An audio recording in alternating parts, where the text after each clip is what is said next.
Hollywood is a village, and once you upset the villagers, they talk, and they gossip, and they rumor, and they have blood on their hands, and I hope they wash them with very hot water, because the way they treated Brittany Murphy when she was alive was terrible.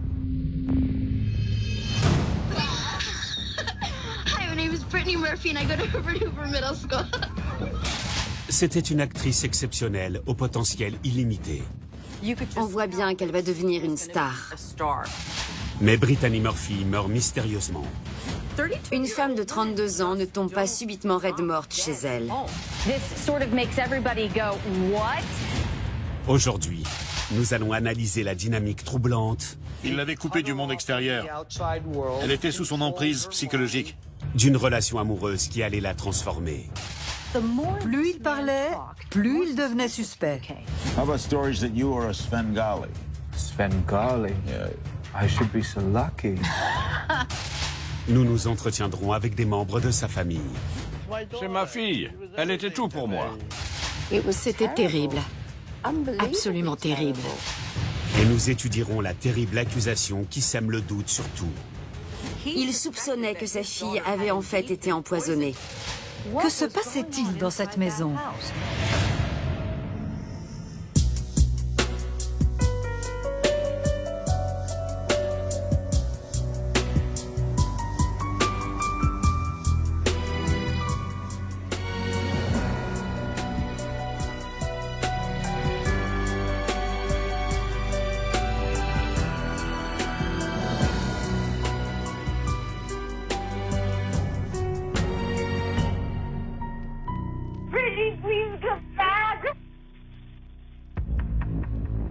What was the address of the emergency? 1895 Rising Glen Road. Tell me exactly what happened. Il est 8 heures du matin, le dimanche 20 décembre 2009, lorsqu'une femme affolée appelle les secours depuis une maison située dans le quartier d'Hollywood Hills. Oh, somebody's passed out. Somebody what? My daughter's passed out. Please get here quick, please. Okay. Très calmement et très professionnellement, le régulateur lui pose des questions pour évaluer la situation. Mais la femme est dans tous ses états. Elle est en panique. How old is your daughter? She's 30. Please have someone coming. Yeah, ma'am. You don't have to yell. We're going to send somebody out there, okay? Is she awake? Please, no. Is she breathing? No. De toute évidence, la situation est grave. Il s'agit d'une urgence. Alors le régulateur demande à la mère de vérifier que rien n'obstrue la bouche de sa fille. Kneel next to her and look inside her mouth and check for food or vomit. Fill up tons of stuff. Tons and tons of water. Le mari de la femme qui est par terre et ne respire plus arrive. Il s'agenouille et il commence à lui faire un massage cardiaque. Too slow. Just keep doing compressions. Okay, until help can take over. Brittany, please come back.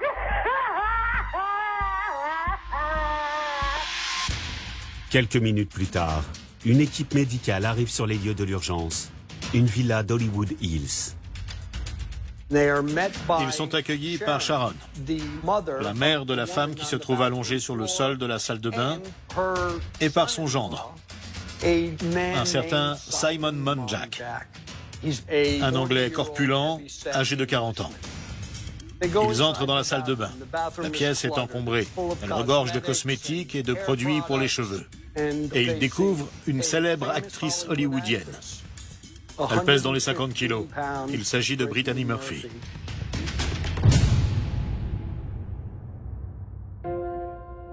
La jeune femme est une superstar d'Hollywood dont l'histoire commence 3 décennies plus tôt. Brittany Murphy est née le 10 novembre 1977. Ses parents s'appellent Sharon Murphy et Angelo Bertolotti. Ils ont des liens intéressants et se sont connus dans des circonstances un peu inattendues. Angelo Bertolotti est né et a grandi à New York. Puis il a atterri en Floride, où il avait des boîtes de nuit. Il avait un passé trouble. Il appartenait à la mafia. Il a rencontré Sharon et il l'a engagée pour qu'elle travaille dans une de ses boîtes.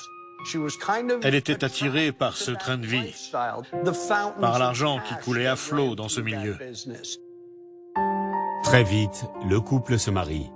Mais le mode de vie d'Angelo perd bientôt de son éclat. Angelo fait pas mal de séjours en prison et le mariage ne dure pas.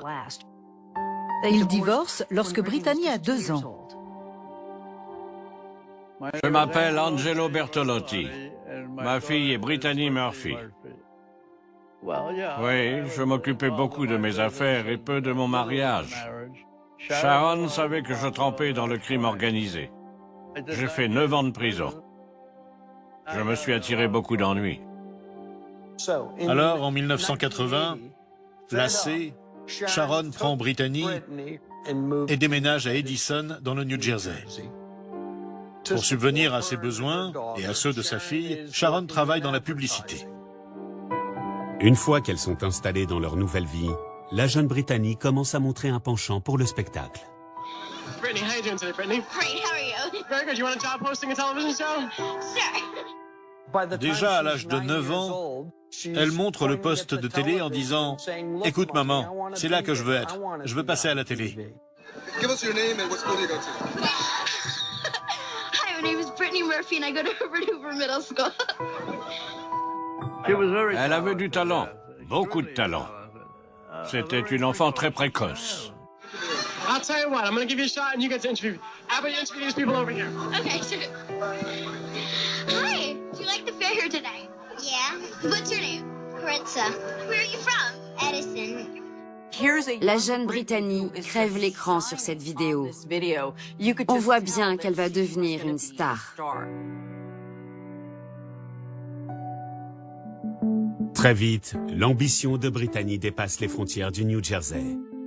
Et elle part pour Hollywood accompagnée de sa mère. Sharon était le principal soutien de Brittany. Elles étaient plus amies que mère et fille. S'il n'y avait pas eu l'écart d'âge, on aurait presque pu les prendre pour des sœurs. Et d'ailleurs, elles se considéraient comme des âmes sœurs. Quand Brittany Murphy a eu son premier travail, elle a commencé à subvenir à ses besoins et à ceux de sa mère. Et leur relation s'est en quelque sorte inversée. C'est Brittany qui s'occupait de sa mère plutôt que le contraire. En 1995, le destin de Brittany connaît un tournant spectaculaire. Clueless a fait un carton au cinéma. En gros, c'est l'histoire de jeunes filles qui vivent à Los Angeles. Brittany joue le rôle d'une élève souffre-douleur qui connaît une véritable métamorphose.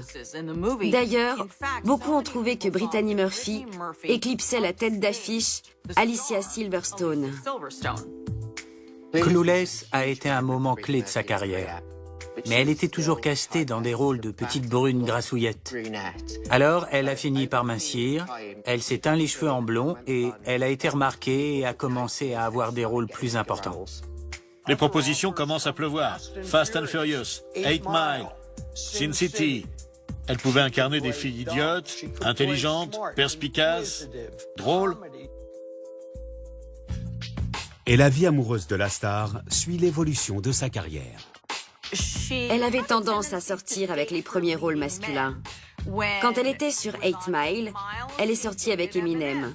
Elle a tourné avec Ashton Kutcher et elle a fini par sortir avec lui aussi. There was a really wonderful friendship that bloomed on the set of a film. We were not a pair until, I would say, 10 months or 11 months after the making of the film. Mais ces relations ne mènent à rien. Elles ne durent que quelques mois. Brittany ne trouve pas vraiment l'amour. Puis, en 2006, elle fait la connaissance d'un homme qui va changer sa vie à tout jamais. Brittany lit un scénario basé sur le roman L'Hôtel Blanc. Elle adore ce qu'elle lit et elle tient à rencontrer le scénariste, Simon Monjack. Je m'appelle Linda Monjack. Je suis la mère de Simon Monjack. Quand il avait 10 ou 11 ans, on était allé à Disneyland.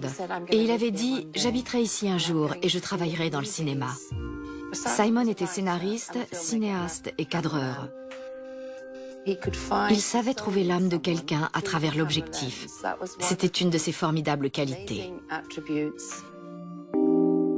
Simon s'est fait un nom en tant que scénariste de Factory Girl, Portrait d'une muse, de George Hickenlooper.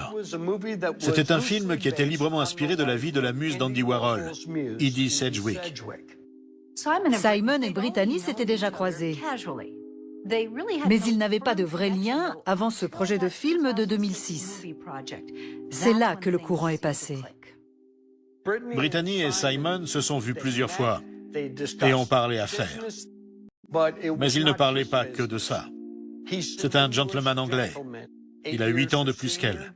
Il est grand, baraqué, protecteur. Il est très digne, il s'exprime bien. Brittany est séduite. Elle a rencontré l'homme de ses rêves. Il m'a appelé le jour même. Il m'a dit « J'ai rencontré cette fille dingue. Elle est vraiment, vraiment dingue.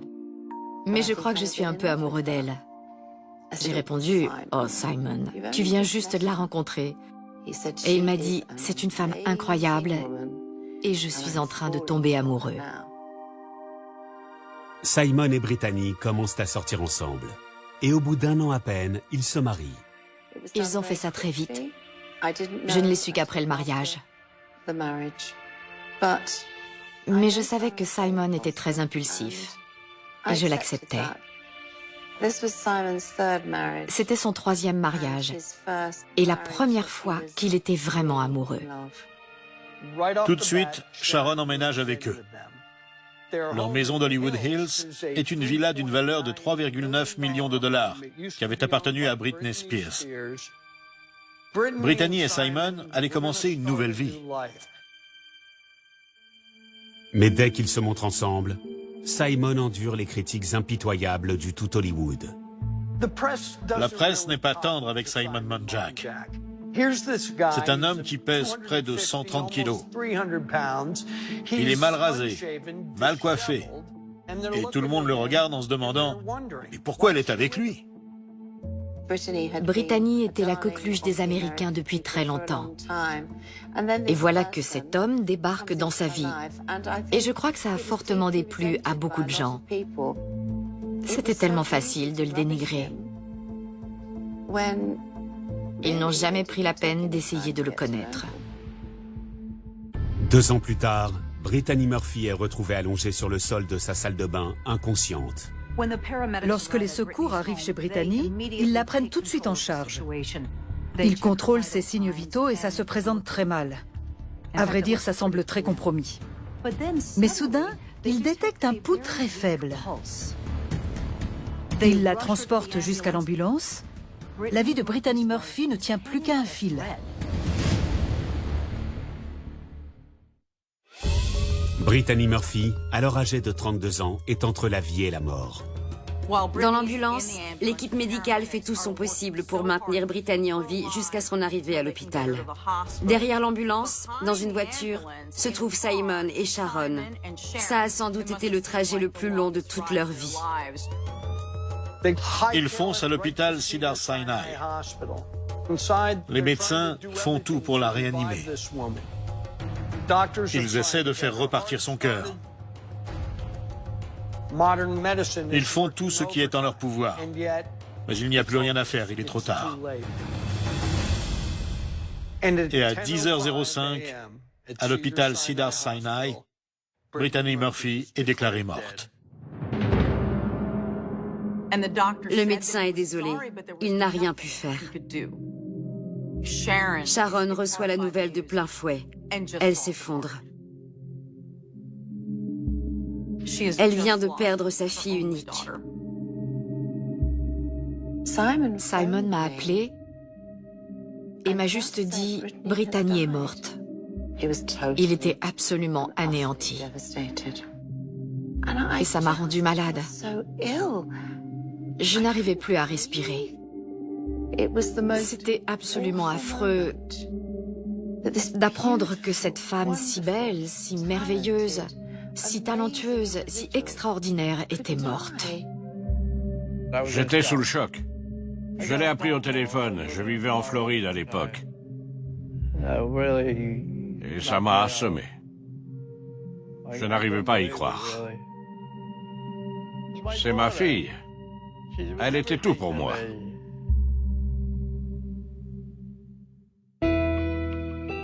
Dès qu'ils ont vent du décès de Brittany, les journalistes déferlent. Hollywood has been stunned today by the death of a rising young star. We did a little thing together one day for the MTV Awards, and I was stricken by her presence and her beauty and her charm, and now she's gone. She was such a talent. I really loved her. Very sad, and a lot of questions obviously swirling around what happened. So. Yeah, well, we'll find out. Pendant que le public pleure la mort d'une étoile montante, les enquêteurs de Los Angeles sont à la recherche de réponses. Je m'appelle Ed Winter. J'étais l'assistant du coroner du comté de Los Angeles en charge de l'affaire Brittany Murphy.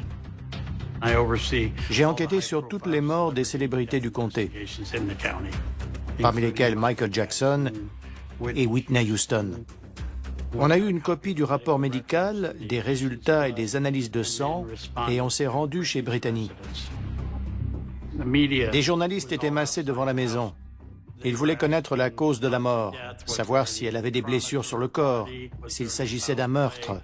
Je leur ai répondu qu'on allait procéder à une autopsie et qu'on leur ferait part des résultats dès que possible. On a interrogé Simon dans les 2 heures qui ont suivi la mort de Brittany. Il m'a dit qu'elle était malade, qu'elle avait la grippe. Il avait un comportement un peu bizarre. Il avait l'air d'avoir pris quelque chose. Il ne voulait pas s'asseoir, il faisait les 100 pas. Il était stoïque et en même temps, il divaguait. Les gens réagissent tous différemment. Certains pleurent, d'autres ne disent rien, mais lui, il semblait très confus. Puis, Simon veut s'opposer à la suite des opérations. Il m'a dit qu'il ne voulait pas qu'il y ait d'autopsie. Je lui ai expliqué qu'on en faisait toujours une, sauf si les proches invoquaient des motifs religieux ou saisissaient la justice. Ils ne l'ont pas fait. Pourquoi Simon était-il aussi opposé à l'autopsie? C'était une femme de 32 ans qui devait être en bonne santé. Une femme de 32 ans ne tombe pas subitement raide morte chez elle. Ed Winter et la police passent la maison au peigne fin à la recherche d'indices. Lorsqu'on a fouillé la chambre, on a trouvé à peu près 90 tubes de médicaments prescrits au nom de Simon de son côté du lit. Et on a trouvé d'autres tubes de médicaments sur ordonnance sur la table de nuit de Brittany. Ça représentait une énorme quantité de cachets. Il y avait toutes sortes de médicaments très actifs. Certains contre l'anxiété ou la dépression, et des analgésiques pouvant induire une dépendance. C'étaient des médicaments puissants, à ne pas prendre à la légère. Il y en avait tellement que le bureau du coroner convoque les propriétaires de plusieurs pharmacies, dont celui de la Edis Pharmacy dans le quartier de West Hollywood. Celui-ci fait savoir à la police qu'il a préparé plus de 100 ordonnances au cours des 2 dernières années précédant la mort de Brittany. Des ordonnances pour Brittany, pour Simon et pour sa mère. Il s'est rendu compte que quelque chose clochait. Ces gens avaient bien trop d'ordonnances. Et 4 mois avant la mort de Brittany, il n'a plus voulu les servir et leur a dit « Il va y avoir un accident ». De toute évidence, quelqu'un dans cette maison faisait la tournée des médecins. Au lendemain de ces découvertes, des histoires font surface qui vont à l'encontre de l'image de jeune fille sage qu'avait Brittany. Les médias commencent à divulguer certains faits étranges qui se sont produits dans le cadre de sa vie professionnelle. Par exemple, elle pouvait arriver droguée sur le plateau, oublier son texte. Ces choses-là ne lui ressemblaient pas du tout et nuisaient à sa carrière. Un de mes amis qui a écrit le film Spun, dans lequel elle a joué, m'a dit « Tu sais, elle ne se droguait pas sur le plateau, mais je sais qu'elle fumait du crack avec Simon Monjack après. » Sa carrière s'étiolait littéralement de jour en jour. Alors que sa carrière déclinait, elle pensait qu'elle pouvait toujours avoir les mêmes exigences que lorsqu'elle était au sommet, à l'époque de 8 Mile. Mais les gens lui fermaient leurs portes parce qu'ils ne pouvaient plus travailler avec elle. Son manager et son agence l'ont laissé tomber. Et tout à coup, le téléphone a cessé de sonner. La carrière de Brittany était foutue. Elle était terminée. On lui proposait plus que des films à petit budget, des films de série B, des thrillers, des films d'horreur, le genre de choses qu'elle n'aurait jamais pensé être amenée à faire. Beaucoup attribuent le déclin de sa carrière à un changement important dans sa vie. Ce n'est pas un hasard si les gens ont commencé à remarquer que son comportement devenait étrange au moment même où elle a commencé à vivre avec Simon Monjack. D'après ses amis, c'est lui qui décidait à qui elle pouvait parler. Il y avait certains managers et agents auxquels elle n'avait pas le droit de parler. Il lui disait quel rôle choisir. Si vous vouliez contacter Brittany Murphy, il fallait passer par Simon Monjack. Une femme de l'industrie du cinéma va plus loin. Elle surnommait le mari de Brittany Satan. Toutes ces rumeurs ne tardent pas à faire apparaître la mort de Brittany sous un autre jour. Les gens ont commencé à soupçonner Simon Monjack d'avoir une responsabilité dans la mort de Brittany. Les soupçons se multiplient sur le rôle de Simon Monjack dans la mort de Brittany Murphy et son passé suscite un intérêt grandissant. Tandis que tout le monde attend les résultats de l'autopsie, de nombreuses personnes commencent à révéler de lourds secrets concernant Simon Monjack. Parmi elles, la présentatrice de télévision britannique Simone Bien. Simone Bien était sa première femme. Ils se sont rencontrés en 2001 et mariés à Las Vegas. Pour séduire sa première femme, il lui a raconté qu'il possédait plusieurs tableaux de Damien Hirst et qu'il allait hériter d'une aciérie. Tout ça était absolument faux. Dès qu'ils se sont mariés, il a emménagé chez elle. Et il s'est laissé aller, littéralement, du jour au lendemain. Quelques semaines plus tard, ils étaient séparés. Ma famille était extrêmement riche, mais cette fortune ne lui appartenait pas. Il est tombé amoureux d'elle et très vite, il a compris qu'elle n'était pas pour lui. Je ne dis pas que ce qu'il a fait était bien, mais il était comme ça. Donc, ils divorcent et arrivent à un accord. Simon va devoir verser 50 000 $ à Simone. Est-ce qu'il l'a fait? Non. Le doute plane même sur l'un des scénarios les plus connus qu'il ait signé. Simon a attaqué en justice les producteurs du film Factory Girl, Portrait d'une muse, qui, selon lui ont volé son scénario. Plutôt que d'aller au procès, il décide de mettre son nom au générique pour qu'il les laisse tranquilles. Il avait construit tout son personnage autour du fait qu'il avait écrit le scénario de Factory Girl, Portrait d'une muse, mais c'était totalement faux. Il était capable d'inventer une histoire à partir de quelques bribes de réalité sur lesquelles il brodait. Tout au long de sa carrière, il s'est fait beaucoup d'ennemis. Les gens, en règle générale, ne l'aimaient pas. Je pense vraiment qu'il se trompait sur Simon.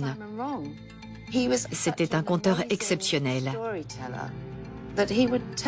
Il racontait des histoires totalement rocambolesques et absurdes. Il puisait dans la vie des gens pour écrire ses scénarios. L'ennui, c'est qu'il lui arrivait parfois de confondre fiction et réalité. Simon Monjack était un charlatan, un arnaqueur et un voleur. Il l'avait coupée du monde extérieur. Il la maintenait cloîtrée dans cette maison, lui procurait sans arrêt de la drogue. Elle était sous son emprise psychologique. C'était un sale type.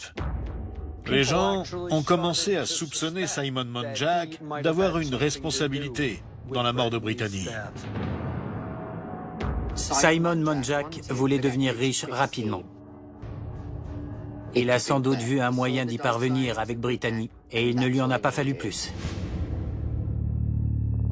2 mois après sa mort, les résultats des analyses toxicologiques de Brittany tombent. Les conclusions sont inattendues. Les résultats de l'autopsie de Brittany concluent qu'elle est morte d'une pneumonie.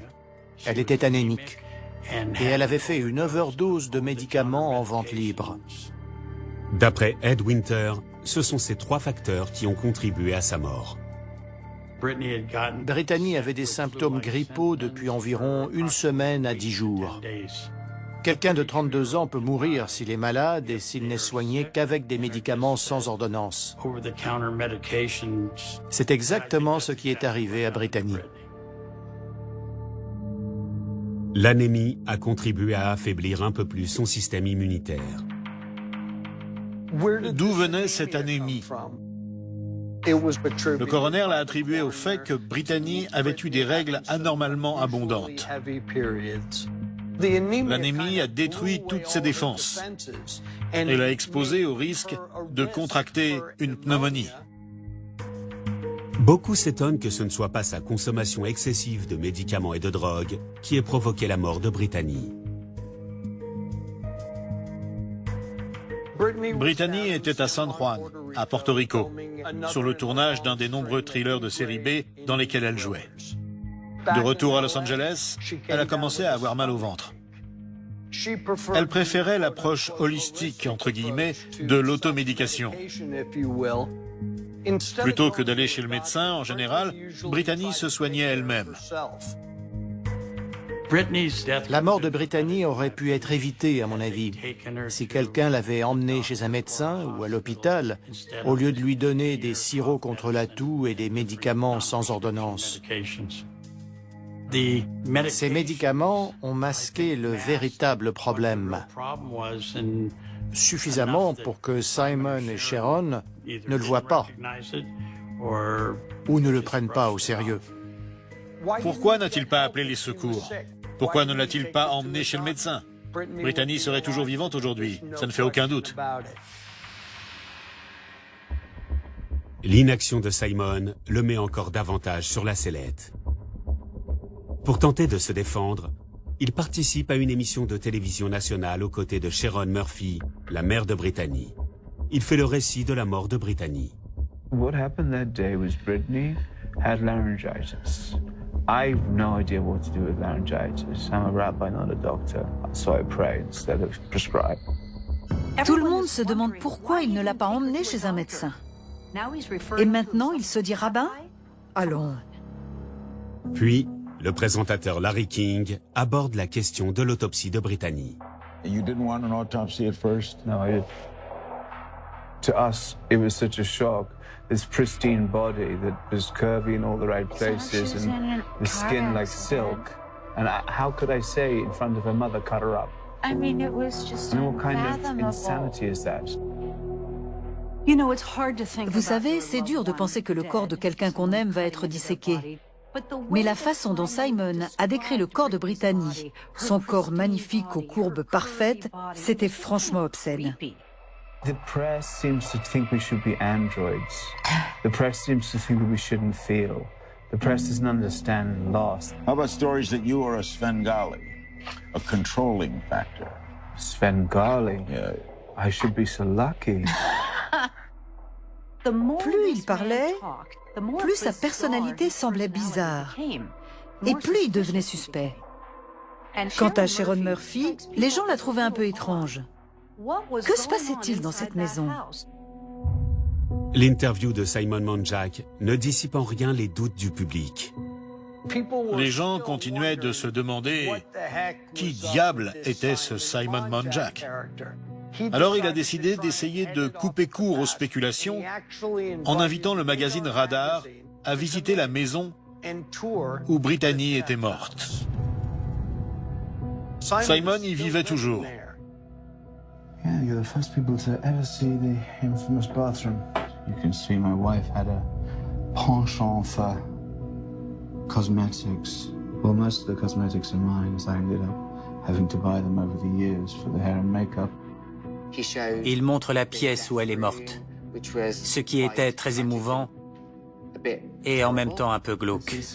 The little doggy couch where she actually fell. She fell on Clara's chaise longue. And she was put on her side right here, next to the chaise longue. Il fume un cigare pendant qu'il le filme. On se serait cru dans le pire épisode d'une série qui s'appellerait La vie des célébrités mortes. Lots of Louis Vuitton and lots of Chanel, Gucci. Actually, that's a really nice leather jacket. I never saw her wear that. Isn't that cute?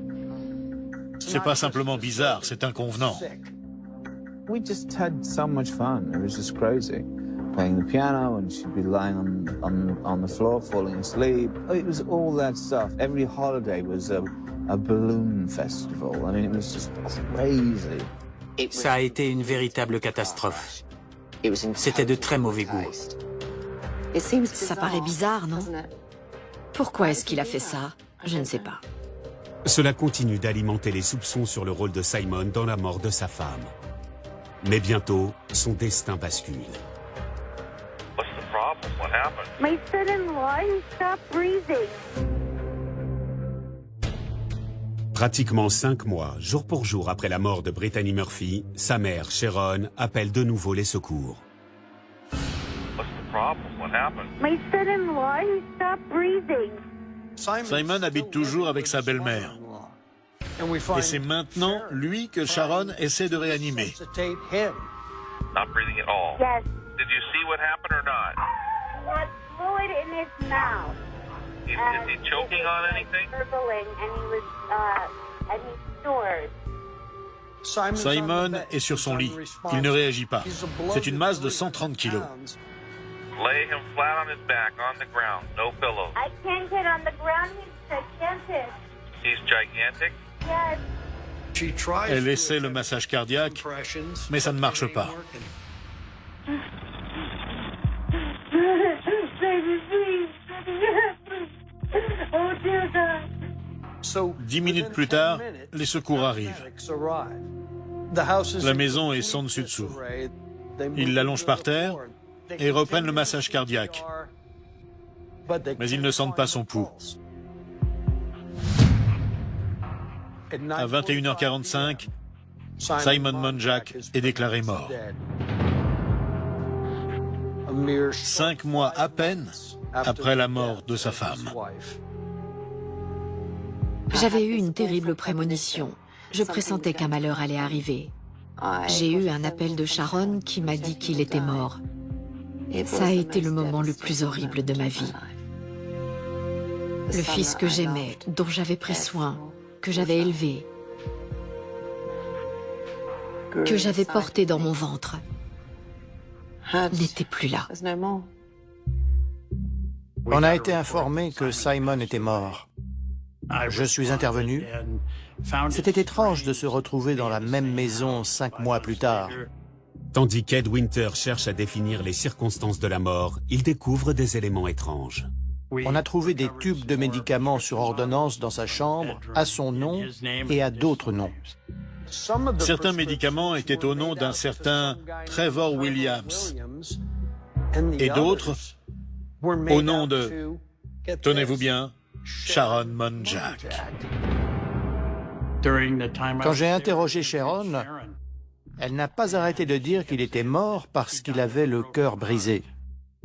Et quand je lui ai demandé pourquoi ces tubes de médicaments à elle étaient dans cette chambre, elle m'a informé qu'ils partageaient le même lit parce qu'ils se consolaient l'un l'autre de la mort de Brittany. Ils se réconfortaient l'un l'autre en dormant dans le même lit. Mais par la suite, lorsqu'elle apparaît dans les médias, Sharon réfute l'existence de tubes au nom de Sharon Monjack et nie avoir dormi dans le même lit que son gendre. Je pense que Simon et Sharon partageaient bien le même lit. Sinon, pourquoi aurait-elle enlevé toutes ses affaires de la chambre qu'elle occupait depuis des années pour les mettre dans celle du mari de Brittany? Je suis persuadé que Simon et Sharon couchaient ensemble. Je peux affirmer à 100% que c'est faux parce que je lui parlais tous les jours. Et il n'y avait rien de la sorte entre eux. Il aimait les belles femmes, jeunes et belles. Toutes ses conquêtes étaient jeunes et belles. Donc, je n'ai rien à ajouter. Le 22 juillet 2010, le coroner fait connaître ses résultats. La santé de Simon n'était pas des meilleures. Il ne prenait pas soin de son corps. Le coroner conclut que les causes de la mort sont une pneumonie aiguë et une anémie, tout comme Brittany. Comment se fait-il que ces deux individus, le mari et la femme, qui pèsent respectivement 130 et 50 kilos, comment se fait-il qu'ils aient tous les deux succombé aux mêmes infections? Les médias s'interrogent. Very eerie because the circumstances are so similar. A surprising death. Sure. Everyone is shocked about this. Donc vous avez 2 personnes sous le même toit qui meurent à 5 mois d'intervalle. Exactement des mêmes causes. Franchement, est-ce que ça pourrait être plus étrange? Les curieuses similitudes entre ces 2 morts éveillent les soupçons d'un homme. Je n'étais pas du tout d'accord avec les résultats du coroner. Je n'y croyais pas. Je voulais savoir comment ma fille était morte. Angelo Bertolotti refuse de croire que Brittany est morte de façon accidentelle. Il pense qu'elle a été tuée. Afin de découvrir la vérité, Angelo engage un expert renommé. Je suis le docteur Cyril Wecht. Je suis médecin légiste et consultant en médecine légale. Les résultats officiels concernant la mort de Brittany Murphy font état de causes naturelles. Mais elles sont rares chez quelqu'un de cet âge, en particulier quelqu'un qui avait de l'argent et qui ne vivait pas dans une tente au milieu d'un parc. Ça paraît absolument incroyable que cela ait pu arriver à une star d'Hollywood. Pour M. Bertolotti, il y avait de nombreuses questions auxquelles le bureau du coroner du comté de Los Angeles ne répondait pas. Angelo effectue des recherches poussées sur les causes de la mort de Brittany, sur la pneumonie, mais en particulier sur l'anémie. Et il découvre que certaines personnes décédées d'anémie aiguë étaient en fait mortes parce qu'elles avaient été empoisonnées à l'arsenic. Voilà un élément important qu'un coroner doit avoir en tête lorsqu'il effectue une autopsie.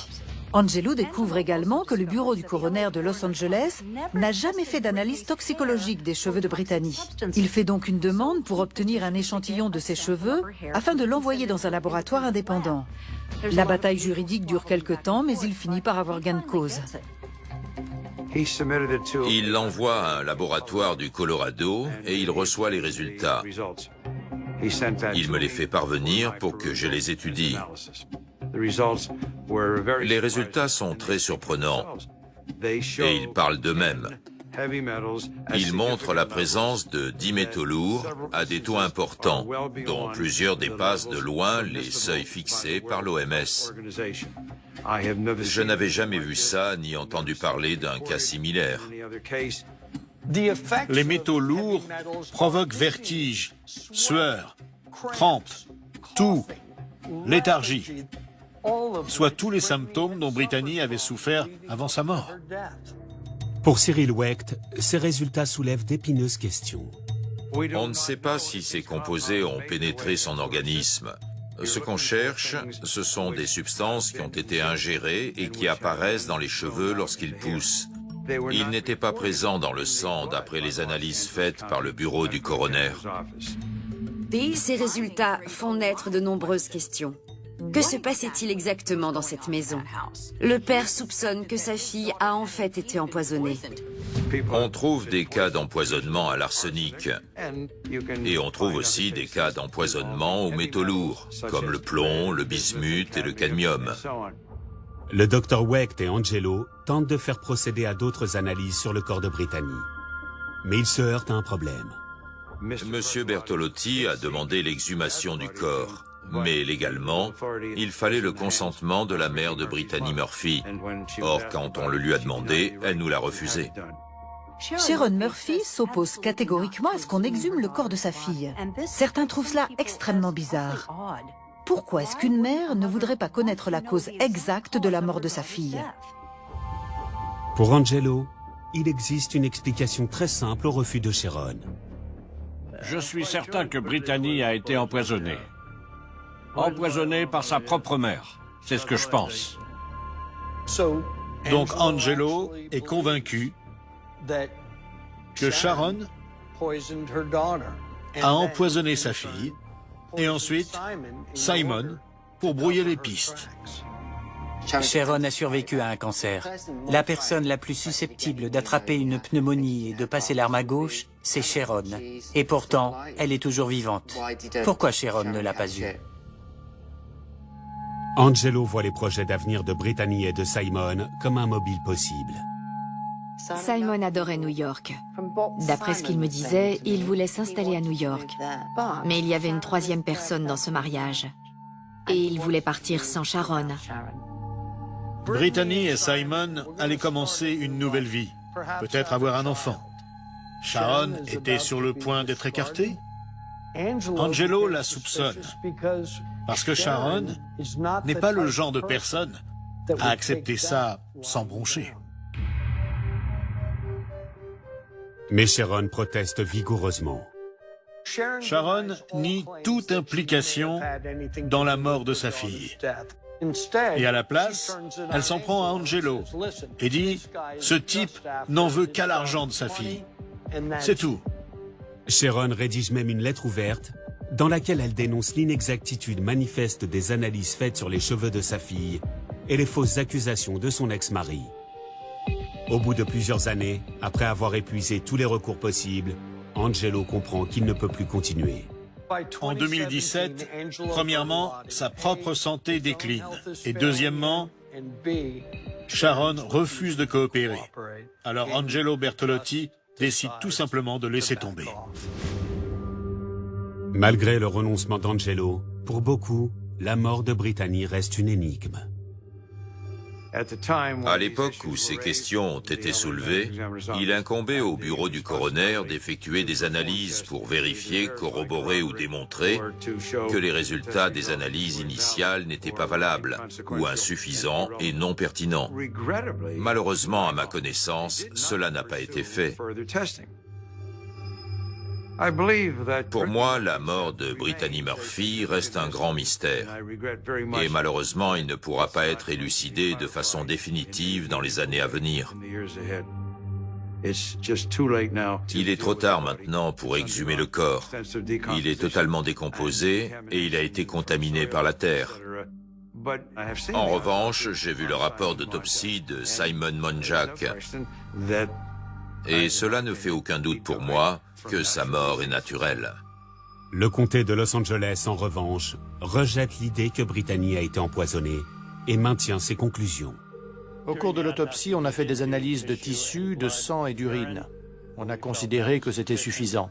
On n'a pas trouvé de métaux lourds dans son organisme. Je suis certain à 100% qu'elle n'a pas été tuée. Au vu des informations que nous avons eues, l'affaire est classée.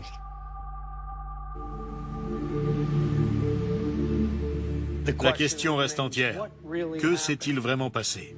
Sa mort, dans mon esprit, a peut-être été accidentelle. Mais une chose est sûre, elle aurait pu être évitée. Et sur ce point, pour moi, le responsable, c'est Simon Monjack. Quoi qu'il en soit, avec la mort de Brittany Murphy, on a perdu une actrice très talentueuse. Qu'elle repose en paix. Elle avait un jeu et une grâce